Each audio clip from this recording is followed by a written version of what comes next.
Hello friends, good morning. നമ്മുടെ Kerala T V സീരിയലിലേക്ക് എല്ലാവർക്കും സ്വാഗതം. അങ്ങനത്തെ സുമിത്രയും പൂജയും ചെന്നപ്പോൾ സരസ്വതി അമ്മയെ കണ്ടു. സരസ്വതി അമ്മയെ കണ്ടപ്പോൾ കണ്ണുകൾക്ക് വിശ്വസിക്കാൻ കഴിയാത്ത രീതിയിലായിപ്പോയി. കാരണം അങ്ങനെ ഒരു ആപത്ത് സംഭവിച്ച് കാലൊക്കെ ഒടിഞ്ഞ് സരസ്വതി അമ്മ രഞ്ജിതയുടെ വീട്ടിൽ കിടക്കുന്നു. ആ സമയത്ത് സുമിത്രയെ എന്ത് പറ്റിയെന്ന് ചോദിച്ചപ്പോൾ അരവിന്ദൻ കാരണമാണ് ഇങ്ങനെ സംഭവിച്ചതെന്നും അതുകൊണ്ട് ഈ വീട്ടിൽ തന്നെയാണ് എൻ്റെ കാലു ഭേദമാകുന്നത് വരെ ഞാൻ താമസിക്കാൻ പോകുന്നതെന്നും സരസ്വതി അമ്മ പറയുക. അപ്പോഴേക്കും രഞ്ജിതയ്ക്ക് അത് ഇഷ്ടപ്പെട്ടില്ല. രഞ്ജിത പറഞ്ഞു, ദേ ആവശ്യമില്ലാത്ത കാര്യങ്ങൾ പറയരുത്, എത്രയും പെട്ടെന്ന് ഇവിടെ നിന്ന് പൊയ്ക്കൊള്ളണം, നിങ്ങളെ ഇവിടെ കണ്ടുപോകരുതെന്ന് പറയുമ്പോൾ അത് നീയാണോടി തീരുമാനിക്കുന്നത്?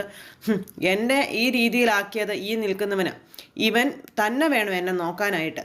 ഇവൻ എന്നെ നോക്കണം, എൻ്റെ അസുഖം അല്ലെങ്കിൽ എൻ്റെ ഈ ഒരു അവസ്ഥ ഭേദമാക്കി തരണം, എന്നിട്ടേ ഞാൻ ഈ വീട്ടിൽ നിന്ന് പോവുള്ളൂ എന്ന് പറയുമ്പോൾ അതൊന്നും നടക്കുന്ന കാര്യമൊന്നുമല്ല. നിങ്ങളുടെ ഹോസ്പിറ്റൽ കാര്യങ്ങളും മറ്റുമൊക്കെ നോക്കാം. അതിനപ്പുറം ഇവിടെ താമസിക്കാമെന്നുള്ള വ്യാമോഹമൊന്നും വേണ്ട. ഞാൻ അത്യാവശ്യമായിട്ട് ഒരു വഴി വരെ പോവുക.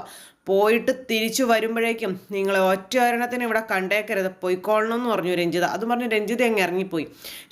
ഇറങ്ങിപ്പോയി കഴിഞ്ഞപ്പോൾ പിന്നെ അവളെ ഞാൻ പേടിക്കുമല്ലേ എന്നും പറഞ്ഞുകൊണ്ട് അങ്ങനെ ഈ സരസ്വതി അമ്മ ഇരുന്ന് പറയാം. ഇതൊക്കെ കാണുകയും കേൾക്കുകയും ചെയ്തിട്ട് പങ്കജ് ഇങ്ങനെ നോക്കുക. പങ്കജിനൊരു മനസ്സുണ്ട്. പൂജ അവിടെ താമസിക്കുകയാണെങ്കിൽ അതൊരു നല്ല കാര്യമല്ലേ.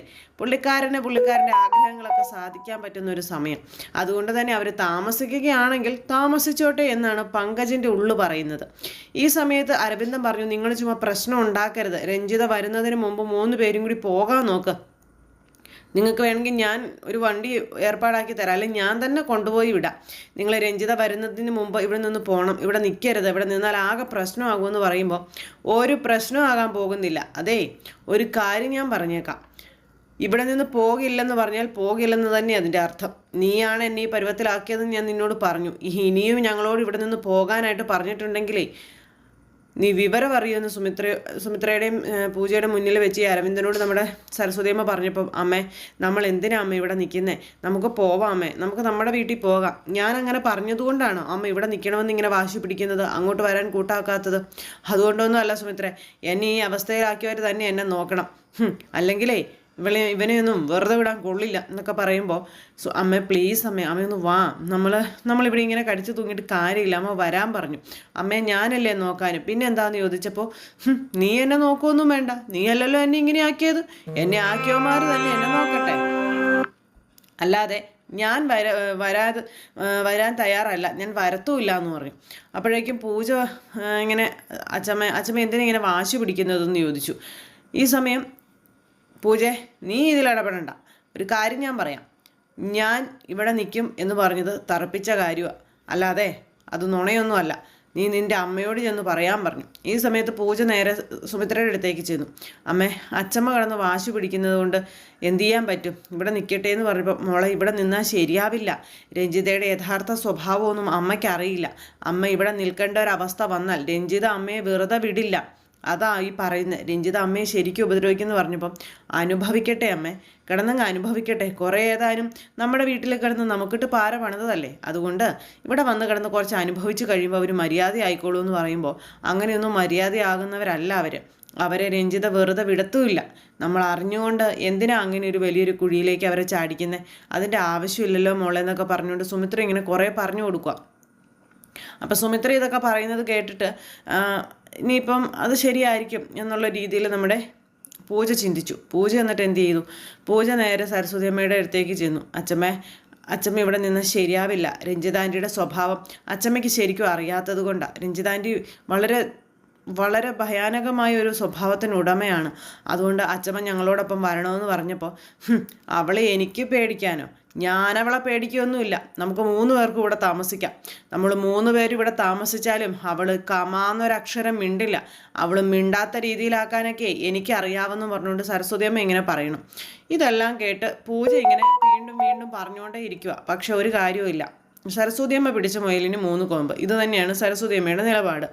അങ്ങനെ ആ ഒരു സംസാരങ്ങൾ അവിടെ നടക്കുന്നു. ഇതേ സമയത്ത് പിന്നെ കാണിക്കുന്നത് നമ്മുടെ സ്വരമോൾ ഇങ്ങനെ ഒരു സോഫയിൽ ഇങ്ങനെ ആകെ വിഷമിച്ചിരിക്കും കേട്ടോ. അപ്പോൾ സ്വരമോളാണെങ്കിൽ സങ്കടപ്പെട്ടിരിക്കുന്നത് കണ്ടു കഴിഞ്ഞപ്പോഴത്തേക്കും പ്രേമയ്ക്ക് ഭയങ്കര കുശുമ്പ് കുത്താനുള്ള ഒരു ആഗ്രഹം. എന്നിട്ട് ഈ വീട്ടിലിരിക്കുന്ന ഐസ്ക്രീമൊക്കെ എടുത്തുകൊണ്ട് കൊച്ചിന് ഭയങ്കര ഐസ്ക്രീം. അപ്പോൾ കൊച്ചിനും ഐസ്ക്രീം കൊടുക്കാൻ അവർ രണ്ടുപേരും തയ്യാറാകുകയില്ല, അനിരുദ്ധും അനന്യയും. അതുകൊണ്ട് കുഞ്ഞത് കഴിച്ചു കഴിഞ്ഞിട്ടുണ്ടെങ്കിൽ ആകെ വിഷയമാവും എന്നുള്ളത് കൊണ്ട് അവർ കൊടുക്കുകയില്ല. പക്ഷേ കുഞ്ഞിന് ഭയങ്കര ആഗ്രഹമാണ് കഴിക്കാൻ. വല്ലപ്പോഴും ഒക്കെ ഒന്ന് കഴിക്കുന്നത് പോലെയല്ല സ്ഥിരം കഴിക്കുന്നത് എന്നുള്ളൊരിതിൽ. അങ്ങനെ ഇരിക്കുന്ന കൊച്ചിൻ്റെ അടുത്തേക്ക് ഈ ഐസ്ക്രീം എടുത്തുകൊണ്ട് വന്ന് പ്രേമ ഇരുന്ന് കഴിച്ച് ഇതിനെ കൊതിപ്പിച്ച് കാണിക്കും കേട്ടോ. അപ്പോൾ കുഞ്ഞിങ്ങനെ നോക്കുക കേട്ടോ കൊതിവിട്ട്. അങ്ങനെ നോക്കുമ്പോൾ എന്താ ഒരു ടേസ്റ്റ്, എന്ത് രുചിയാ, നിനക്ക് വേണോ, വാ നിനക്ക് തരാം എന്നും പറഞ്ഞുകൊണ്ട് ഈ സ്വരയോട് ഇങ്ങനെ പറയുക കേട്ടോ. അപ്പോൾ സ്വര ഇങ്ങനെ ആഗ്രഹത്തോടു കൂടി ഇങ്ങനെ നോക്കുന്നു. അപ്പോൾ ഇച്ചിരി കിട്ടിയാൽ കൊള്ളാം എന്നുള്ള രീതിയിലാണ് കുട്ടി നോക്കുന്നത്. അപ്പോഴേക്കും പ്രേമ ഭയങ്കര കൊതിപ്പിക്കലും കാര്യങ്ങളും ഒക്കെ ആയിട്ട് ഇങ്ങനെ അടുത്തിരിക്കുവാണ്. ഈ സമയത്ത് കൊച്ചടുത്തേക്ക് ചെന്നു. അടുത്തേക്ക് ചെന്നപ്പോഴത്തേക്കും പ്രേമ മനഃപൂർവ്വം കൊച്ചിന് എന്തെങ്കിലും അസുഖം വരട്ടെ എന്നുള്ള ഒരു രീതിയിൽ തന്നെയാണ് കാണിക്കുന്നത്. അങ്ങനെ ഈ പ്രേമ ഈ കുഞ്ഞിനോട് ഇങ്ങനെ കാണിക്കുന്നത് കണ്ടുകൊണ്ടാണ് നമ്മുടെ അനന്യ അങ്ങോട്ടേക്ക് വരുന്നത്. അമ്മേ എന്നും പറഞ്ഞൊരു വിളി. അപ്പോഴേക്കും പ്രേമ ചമ്മി. അമ്മ എന്ത് പണി ഈ കാണിക്കുന്നതെന്ന് ചോദിച്ചുകൊണ്ട് അനന്യ ശരിക്കും വഴക്ക് പറഞ്ഞു.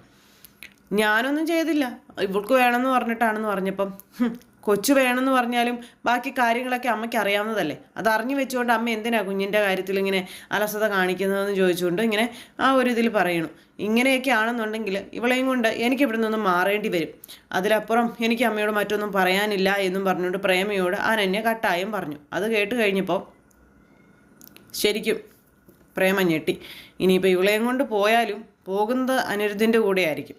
അപ്പോൾ ഇവർ 3 പേരും കൂടി പോയി കഴിഞ്ഞിട്ടുണ്ടെങ്കിൽ ഉദ്ദേശിക്കുന്ന കാര്യങ്ങളൊന്നും നടക്കില്ല.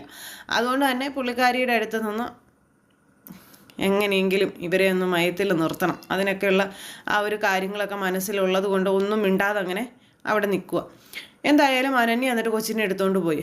അപ്പോൾ കൊച്ചിന് ആ ഒരു ഇത് വേണമെന്നുള്ള ആഗ്രഹം പറഞ്ഞപ്പോൾ കുഞ്ഞിനോട് കാര്യങ്ങളെല്ലാം അനന്യ പറഞ്ഞ് മനസ്സിലാക്കി കൊടുത്തു. മോളിങ്ങനെയാണ്, അതുകൊണ്ടാണ് മോൾക്ക് തരാത്തത്, എൻ്റെ മോൾ വിഷമിക്കരുത് എന്നൊക്കെ പറഞ്ഞു.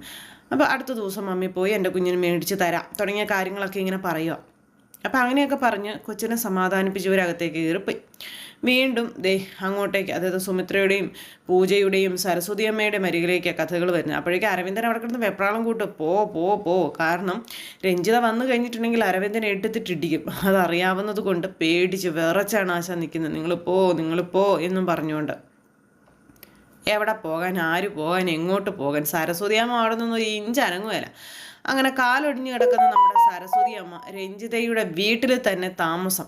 അതായത് നമ്മുടെ രോഹിത്തിൻ്റെ വീട്ടിലെ സർവ്വ അവകാശങ്ങളും അധികാരങ്ങളും സുമിത്രയ്ക്കും പൂജയ്ക്കും മേടിച്ചു കൊടുക്കുന്നു എന്നുള്ളൊരു രീതിയിൽ. കാരണം അവർ താമസിക്കേണ്ട വീടാണല്ലോ അത്. ആ വീട്ടിൽ സുമിത്രയും പൂജയും താമസിച്ചോട്ടെ എന്ന് സരസ്വതി അമ്മ പറയുമ്പോൾ അവിടെ അവർ താമസിച്ചാൽ അവരുടെ കാര്യത്തിൽ, അതായത് ഈ രഞ്ജിതയുടെയൊക്കെ കാര്യത്തിൽ തീരുമാനമാകുമെന്നുള്ള കാര്യം രഞ്ജിതയ്ക്ക് അറിയാം. അതുകൊണ്ടാണ് ഇനി ഇവിടെ കണ്ടുപോയക്കരുത്, ഇറങ്ങിക്കൊള്ളണമെന്ന് പറഞ്ഞത്. അങ്ങനെ രഞ്ജിത പോയ വഴിക്കാണെങ്കിലും ഫോൺ വിളിച്ചു അരവിന്ദനെ, അവർ പോയോ എന്നറിയാനായിട്ട്. അപ്പോൾ അവർ പോയിട്ടില്ല, അവരിവിടെ തന്നെ ഉണ്ടെന്നുള്ള കാര്യം പറയാം. ഞാൻ വരുന്നതിന് മുമ്പ് അവരെ അവിടെ നിന്ന് പറഞ്ഞു വിട്ടിരിക്കണം. അവരവിടെ സ്ഥിരതാമസമായി കഴിഞ്ഞിട്ടുണ്ടെങ്കിൽ എല്ലാം പ്രശ്നത്തിലാകും. അതുകൊണ്ട് എത്രയും പെട്ടെന്ന് അവരെ അവിടെ നിന്ന് പറഞ്ഞു വിട്ടോളണമെന്ന് പറഞ്ഞു. ഞാൻ ശ്രമിക്കാഞ്ഞിട്ടല്ല, അവർ പോകുന്നില്ല എന്നും പറഞ്ഞുകൊണ്ട് അരവിന്ദൻ പറയുക. അപ്പോൾ എന്താ ചെയ്യേണ്ടതെന്ന് എനിക്കറിയാം എന്നും പറഞ്ഞുകൊണ്ട് രഞ്ജിത. ഈ സമയത്ത് സുമിത്രയ്ക്കും പൂജയ്ക്കും ഒരു തീരുമാനം എടുക്കാൻ പറ്റുന്നില്ല. ഈ തള്ളയെ അവിടെ ഇട്ടിട്ട് പോകാനാണെങ്കിൽ സുമിത്രയുടെ മനസ്സിട്ട് അനുവദിക്കുന്നുമില്ല. വരാൻ പറഞ്ഞിട്ട് വരാൻ കൂട്ടാക്കുന്നുമില്ല. എന്ത് ചെയ്യണമെന്ന് സുമിത്രയ്ക്കും അറിയില്ല. അപ്പോൾ പൂജയ്ക്കാണെങ്കിലും സരസ്വതി അമ്മ അവിടെ കിടന്ന് കുറച്ച് അനുഭവിച്ചോട്ടെ എന്നുള്ളൊരു ഇതുണ്ട്. കാരണം സരസ്വതിയമ്മയുടെ അഹങ്കാരം അത് അത്രയ്ക്കാണ്. ഒരിടത്തു നിന്നൊരു പണി കിട്ടിയാലേ സ്നേഹത്തിൻ്റെയും മര്യാദയുടെയും അല്ലെങ്കിൽ ഇവരുടെയൊക്കെ വില മനസ്സിലാവുകയുള്ളൂ എന്നുള്ള കാര്യം പൂജയ്ക്കറിയാം. ഈ സമയത്ത് കിട്ടിയ തക്കം പാർത്ത് ഈ പങ്കജ് പൂജയുടെ അടുത്തേക്ക് വന്നിട്ട്, പൂജ, സരസ്വതിയമ്മ എന്തായാലും പോകാൻ കൂട്ടാക്കുന്നില്ലല്ലോ, ഇവിടെ തന്നെയല്ലേ നിൽക്കാൻ പറയണേ, അപ്പോൾ പിന്നെ എന്തിനാ നിങ്ങൾ പോകാൻ ഇങ്ങനെ ധൃതി കൂട്ടുന്നേ? അതുകൊണ്ട് നിങ്ങൾ ഇവിടെ തന്നെ അങ്ങ് നിന്നോ എന്നൊക്കെ പറഞ്ഞുകൊണ്ട് ഇങ്ങനെ പറയുമ്പോൾ, അങ്ങനെയൊന്നും നിൽക്കാൻ പറ്റത്തില്ല, അതൊന്നും ശരിയാവില്ല എന്ന് പൂജ പങ്കജിനോട് പറഞ്ഞു. എന്തുകൊണ്ട് ശരിയാകുന്നില്ല? ഒന്നുമില്ലെങ്കിലും നിന്റെ അപ്പച്ചിയുടെ വീടല്ലേ ഇത്, പിന്നെന്താന്ന് ചോദിച്ചു. പങ്കജ ചേട്ടാ, അങ്ങനെ ബന്ധങ്ങളും സ്വന്തങ്ങളും ഒന്നും നമുക്കിടയിലില്ല. ഞാൻ നിങ്ങളുടെ കമ്പനിയിലെ വെറും ഒരു സ്റ്റാഫ് മാത്രമാണ് എന്നും പറഞ്ഞ് നമ്മുടെ പൂജ ഇവൻ്റെ മുന്നിൽ നിന്ന് അങ്ങ് സംസാരിക്കുകയും ചെയ്തു. പിന്നെ ഇവൻ ഇങ്ങനെ നിന്നല്ലാതെ മിണ്ടാട്ടവേ ഇല്ല. സരസ്വതി അമ്മ അന്നേരത്തേക്കും വിളിച്ച് പൂജയോടും സുമിത്രയോടും, നിങ്ങൾ പോയി നിങ്ങളുടെ ഡ്രസ്സൊക്കെ എടുത്തുകൊണ്ട് വാ, ഇവിടെ നിന്നാൽ മതി, എൻ്റെ കാല് ഭേദമായിട്ട് നമുക്കിവിടെ നിന്ന് പോകാം. എത്രയൊക്കെ ആണെന്ന് പറഞ്ഞാലും പൂജയ്ക്ക് അവകാശപ്പെട്ട വീടാണിത്, അതിനോടൊപ്പം തന്നെ നിനക്കും. അതുകൊണ്ട് ഇവിടെ നിൽക്കാൻ ഒരുത്തിയുടെ സമ്മതം ചോദിക്കേണ്ട കാര്യമില്ല, നിങ്ങൾ ഇവിടെ തന്നെ നിന്നോ എന്നൊക്കെ സരസ്വതിയമ്മ പറയണം. അങ്ങനെ ആ ഒരു കാര്യം സരസ്വതിയമ്മ ചെയ്യുന്നു. അപ്പോൾ ഇത് കഴിഞ്ഞപ്പോഴത്തേക്കും രഞ്ജിത വീട്ടിലേക്ക് വന്നു കഴിഞ്ഞപ്പോൾ ഇവരവിടെ തന്നെ ഉണ്ട്. രഞ്ജിതയ്ക്ക് മനസ്സിലായി ഈ മാരണങ്ങൾ ഇവിടെ നിന്ന് പോകില്ല, എന്തെങ്കിലും ഉടനടി ചെയ്യണം, ഉടനടി ചെയ്തില്ലെങ്കിൽ തൻ്റെ നിലനിൽപ്പിന് തന്നെ അത് ഭീഷണിയാകുമെന്നുള്ളത്. എന്തായാലും നമ്മുടെ സരസ്വതി അമ്മയെ കൊണ്ട് അത്ര ഉപകാരം സുമിത്രയ്ക്കുണ്ടായി. അപ്പോൾ അങ്ങനെയുള്ള ഒരു സൂപ്പർ ഹിറ്റ് വിശേഷമായിട്ടാണ് ഇന്നത്തെ കഥ വരുന്നത്. അപ്പോൾ എല്ലാവരും കാത്തിരുന്ന് കാണണം, ആരും തന്നെ മിസ് ചെയ്ത് കളയരുത്. എല്ലാവർക്കും നല്ലൊരു ദിവസം ആശംസിക്കുന്നു. നന്ദി.